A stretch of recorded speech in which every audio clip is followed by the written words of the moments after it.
So let us start our article number 13. What does the article number 13 says? Laws inconsistent with or in derogation of the fundamental rights. Laws inconsistent with or in derogation of the fundamental rights. This is the heading of this article number 13. So इसका नाम है judicial review. इसमें कितने clauses है? Clause 1, clause 2, clause 3 and clause 4. There are 4 clauses. और clause 3 में sub clause A, sub clause B, sub clause C. So let us read clause number 1. Laws inconsistent with or in derogation of the fundamental right. जो keywords है, the keywords which are in article number 12, laws inconsistent, laws inconsistent with, उसके साथ और उसमें, in derogation, derogation माने against, derogation of the FRs of the fundamental rights, of the fundamental rights. Let us read the clause number 1. What does it say? All laws in force माने एक चीज ये रहती है, एक अप्लाई होता, एक चीज ये रहती, एक लॉ पास हो जाता बट फोर्स में नहीं आता. डेट ऑफ नोटिफाई करना पड़ता, ऑफिशियल गजट में नोटिफाई करे तो वो इन इफेक्ट आता. ठीक है. तो all laws in force in the territory of India. Condition क्या है? ऑल लॉस पूरे in force, all laws in force in the territory of India माने जमीन, गवर्नमेंट इंडिया की जमीन, territory of India, territory of India immediately before the commencement of this constitution, immediately before the commencement of the constitution. Commencement date क्या है India constitution की? 26th January 1950 is known as commencement date. Republic Day is also known as commencement day of the Constitution. अब confuse करने के लिए दे देता हूँ. 26 January is Republic Day. Option B commencement day. Option C both A and B. Option D none of the above. Which will be the right answer? Both A and B. So all laws in force in the territory of India immediately before the commencement of this constitution, in so far, before commencement of the constitution, in so far as they are inconsistent, as they are inconsistent. मतलब ये क्या बता रहा है इन्हें? In so far as they are inconsistent. इसका मतलब क्या है? अगर आप कोई कानून देखें इंडिया में, अपने पास what are the laws which we have? We have Indian Penal Code. Indian Penal Code एक क्रिमिनल लॉ है. कब पास हुआ था ये? कब बना था? 1860 में बना. सिविल प्रोसीजर कोड है. कब बना ये? 1908 में बना. अपने इंडिपेंडेंस कब बनी? इंडिपेंडेंस कब है अपने को?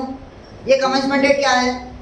1950 है अपना कमेंसमेंट डेट. तो इसका मतलब ये है कि भाई इंडिया में कोई भी कानून रहने दो, immediate before the commencement of the constitution, जो अपन अभी भी अप्लाई कर रहे, अगर वो कोई भी कानून ये कॉन्स्टिट्यूशन ऑफ इंडिया से टकराया या उसके कंपैरिजन में आया और इसको एक्सेप्ट नहीं कराओ, तो उसको आप डिलीट कर सकते, उसको आप डिलीट कर सकते. For example there is a concept called adultery. What is adultery? When the spouse goes into the extra marital relationship. पहले क्या था? क्रिमिनल फाइल केस कर सकते थे, अब क्या है? उसको डिलीट कर दिए. इट सेड कि भाई अपने कानून के हिसाब से adultery can not be punished, लेकिन एक ग्राउंड फॉर डिवोर्स बना दिया. उसको डिवोर्स ले सकते आप. एक्स्ट्रा मैरिटल अफेयर जो रहते, अगर वो हुआ तो आप उसको पनिश नहीं कर सकते किसी को, स्पाउस को, बट वो ग्राउंड पे डिवोर्स ले सकते. जब कानून बनाए, अंग्रेजों ने कानून बनाए तो अडल्टरी क्या कहे थे? एक क्रिमिनल एक्ट बना दिए थे, सजा देने के एक्ट बना दिए थे.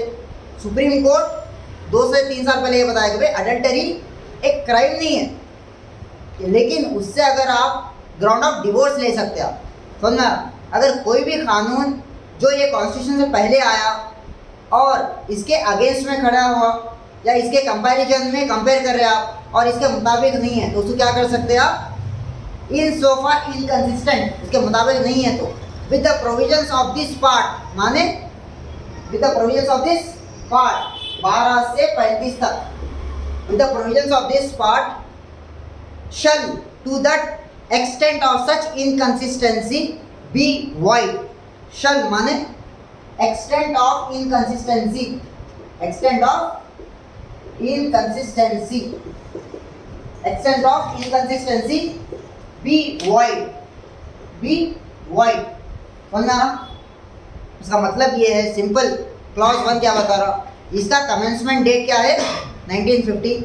इससे पहले के कानून भी अपन इस्तेमाल कर रहे, लेकिन अगर कोई भी कानून कॉन्स्टिट्यूशन के मुताबिक नहीं है तो वो क्या डिक्लेयर कर दे सकते, वॉइड डिक्लेयर कर सकते। वॉइड माने जीरो, वॉइड माने zero, not valid, not valid.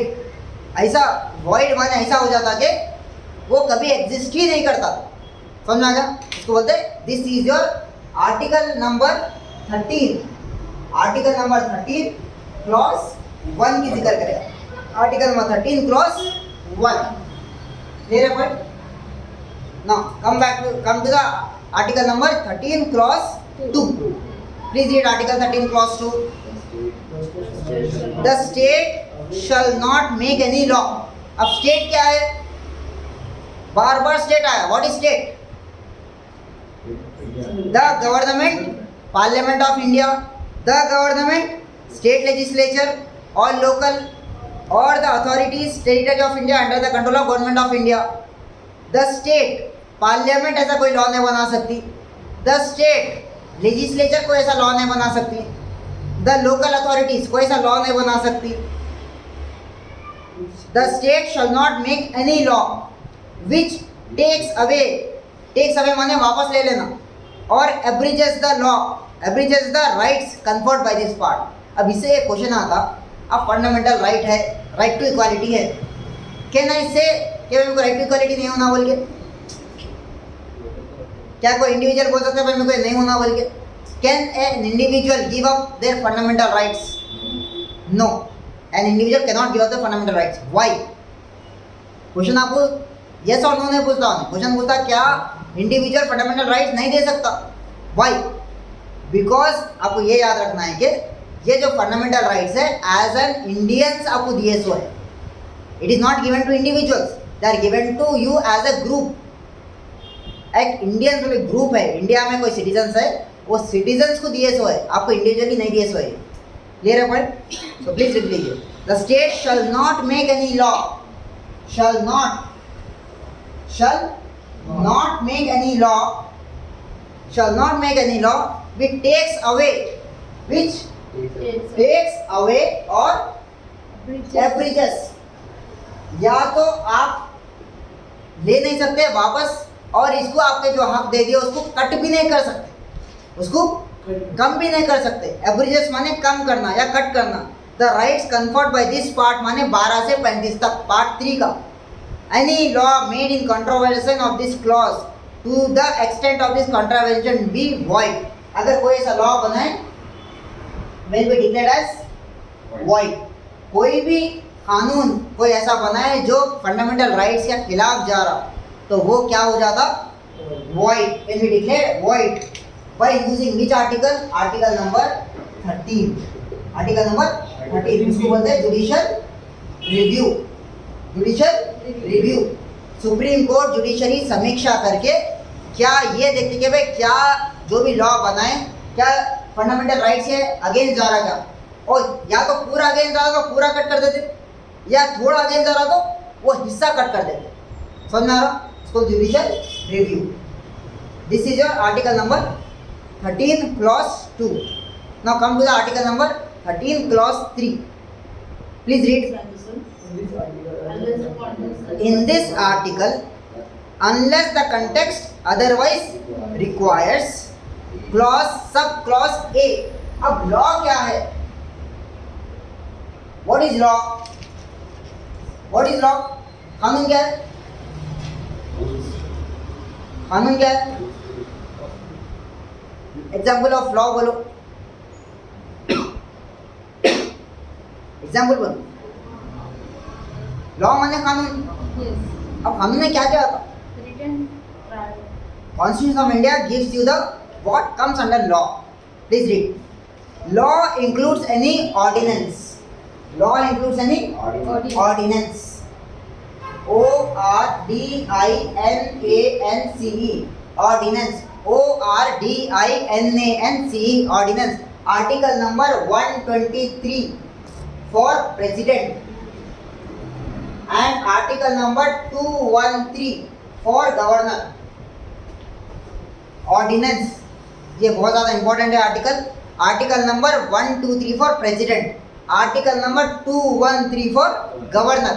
अब ये ऑर्डिनेंस कब पास होता? जब लोकसभा, जो पार्लियामेंट या असेंबली काम नहीं कर रही, मतलब लोग छुट्टी में हैं, लेकिन एक कानून लाना ज़रूरी है, तो प्रेसिडेंट के पास एक लेजिस्लेटिव पावर है जिसके एक इमीडिएट इमरजेंसी के लिए एक लॉ पास करा सकते। डायरेक्टली क्या करता एग्जीक्यूटिव जो है, प्राइम मिनिस्टर एक लॉ बनाते, प्रेसिडेंट के पास भेज देते कि भाई हमें कॉपी ज़रूरी है, ये साइन करके दे दो। इसकी वैलिडिटी 6 हफ्ते रहते, 6 weeks, which I have put in this question, I have put in the status. Ordinance का लाइफ कितनी रहती? 6 हफ्ता। और ये कब इसमें कब आता है? आर्टिकल नंबर क्या है? 123 and 213 for governor and 123 for ordinance. और ये क्या है? Legislative power of the president है। It is the legislative power of the president. So ordinance, कानून में क्या क्या आता? ऑर्डिनेंस और ऑर्डर, प्रेसिडेंशियल ऑर्डर बोलते, presidential orders, bylaw. Bylaw माने कोई एक कंपनी स्टार्ट कर रहे तो एक रूल्स रेगुलेशन बनाते, उसको बोलते बाई लॉ। उसके बाद रूल, उसके बाद रेगुलेशन, उसके बाद रेगुलेशन, नोटिफिकेशन, कस्टम और यूसेज। नोटिफिकेशन, नोटिफिकेशन माने कोई लॉ पास होता पार्लियामेंट में, उसके बाद में गजेट ऑफ इंडिया में गवर्नमेंट क्या है, नोटिफाई करना पड़ता कि भाई हम ये तारीख से इसको लागू कर रहे हैं, तो उसको बोलते हैं नोटिफिकेशन। गजेट ऑफ इंडिया में करते हैं, gazette of India, gazette of India. Custom और usage, what is custom? Custom और यूसेज, कस्टम माने जो, कस्टम माने, यूसेज माने जो रिवायत चला रहा है टाइम से, जो एक इन क्या बोलते हैं टाइम के ज़माने से चले आ रहा। अब कौन स्टार्ट करे वह नहीं बोल सकते। अब क्या बोलते नहीं हमारे दादा करे थे, आपके वाला से पूछे तो बोलते हमारे वाला से पूछे तो बोलते हमारे दादा करे, दादा से पूछे तो बोलते हमारे दादा करे। कब स्टार्ट भी नहीं मालूम है। और कोई भी वो जो रिवायत है कॉन्स्टिट्यूशन के अगेंस्ट नहीं जा रही, तो उसको बोलते कस्टम और यूसेज, ट्रेडिशंस। इंग्लिश में बोलते ट्रेडिशंस, हिंदी में क्या बोलेंगे आप? हिंदी में, उर्दू में तो रिवायत बोलते, हिंदी में परंपरा, रिवाज, परंपरा, रिवाज जो हार्मलेस है, जो हमेशा बहुत टाइम से चल लेते आ रही। कस्टम और usage, having in the territory of India, having in the territory of India. Can someone say best example of custom और यूसेज? कस्टम और यूसेज बहुत common example. Marriage, can someone say when was the first marriage happened? कोई बोल सकते? But कब से चल रही थी and it is harmless practice, that is a custom. अब शादी में 1000 चीज़ें आ गई, ठीक है, तो कस्टम और यूसेज, हैविंग द टेरिटरी। और एक शादी का मकसद क्या है? What is the object of marriage? What is the object of marriage?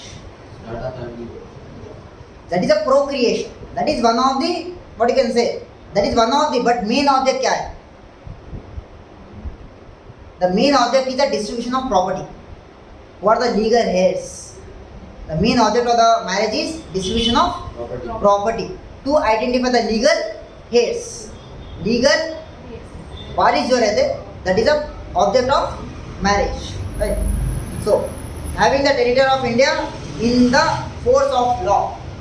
So, what is law? As per the article number 13, clause 2, clause 3, subclause A, law is ordinance, law is order, law is bylaw, law is rule, law is regulation, law is notification, law is custom or usage having in the territory of India the force of law. कानून से उसको आप या तो उसको चला सकते हैं या तो उसको रोक सकते हैं, उसको बोलते हैं लॉ. ठीक है. अब लॉ इन फोर्स माने क्या? Please read the article number 13 clause 3 sub clause B. Law in force includes laws passed by made in legislature, made by a legislature or other competent authority in the territory of India before the commencement of this constitution and not previously repealed, notwithstanding anything that any such law or part thereof may not be in operation either in all parts of particular area. So ये तो important नहीं है law enforce, ये बहुत important है because this has come in the LLB का जो exam हुआ उसी में भी आया है. अब ये वर्ड्स चेंज नहीं कर सकते, आपको ये याद रखना पड़ता सीक्वेंस. और लास्ट आर्टिकल 14 लास्ट 13 आर्टिकल का लास्ट क्लॉज क्या है? Nothing in this article shall apply to any amendment of this constitution made under article 368. हमेशा लड़ाई चलते रहती है judiciary versus legislature, parliamentary supremacy versus judicial, parliamentary sovereignty versus judicial supremacy. Article number 13 versus 360 article number 368. Article number 368 is amendment. Parliament ये बोलती है भाई हमारे पास हक है, ये बुक में कुछ भी चेंज कर सकते हैं हम. लेकिन आर्टिकल नंबर 13 क्या बोलता? कोई भी कानून जो स्टेट क्या है पार्लियामेंट, कोई भी कानून ये पार्ट 3 के अगेंस्ट गया तो जुडिशरी क्या कर सकती है उसको वॉइड कर सकती है. सो हमेशा there is a struggle between parliamentary sovereignty, that is article number 368, power and procedure to amend the constitution versus article number 13. What does article number 13 says? Laws inconsistent with or in derogation of the fundamental rights. Clear point? So this is the article number 13, very very important. और हमेशा क्या करना पड़ता है आपको? Law का definition याद रखिए. ऑर्डिनेंस का आर्टिकल क्या है? 123. Article number 123. गवर्नर का प्रेसिडेंट का